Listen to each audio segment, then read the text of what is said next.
চট্টগ্রাম নতুন ব্রিজ 16 নং রোড দিয়ে চলাচলরত চট্টলা পরিবহনের লাইনম্যান টিটুর উপর হামলা ও সড়কে চাঁদাবাজির প্রতিবাদে সড়ক অবরোধ করেন চালক ও পরিবহন শ্রমিকরা। মঙ্গলবার দুপুরে সড়ক অবরোধ করে বিক্ষোভ করেন তারা। এ সময় সড়কের দুপাশে চাকতাই, ফিশারিঘাট এবং খাতুনগঞ্জ পর্যন্ত তীব্র যানজটের সৃষ্টি হয়। এতে ভোগান্তিতে পড়েন সাধারণ মানুষ। দীর্ঘ 2 ঘন্টা বন্ধ থাকে নতুন ব্রিজ সংলগ্ন 16 নং রোড। পরবর্তীতে ট্রাফিক পুলিশের হস্তক্ষেপে অবরোধ তুলে নেন পরিবহন শ্রমিকরা। আমি নিজের গাড়ি দিয়ে আমার সরাই লকুড়ি দিয়ে আমার নুকাল গাড়ি না, এই নুকাল গাড়ি উঠে যাবে আমার কদিন সরাইয়ে কয়েকদিন তো লকুড়ি হই না, মার্কেট তো লকুড়ি হই না। আমার তো পারমিট আছে, আমার তো একদম ওই সাগরিকা স্টেডিয়াম তো আর ওই লাল দিকে ওই মার্কেট ওই লাল দিকে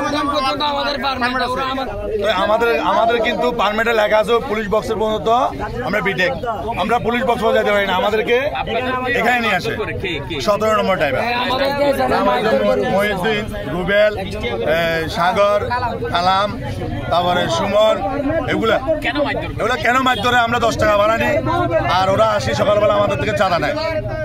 এদিকে চালকরা জানান সড়কটি সন্ত্রাস ও চাঁদাবাজ মুক্ত করতে প্রশাসনের সহযোগিতা চান তারা।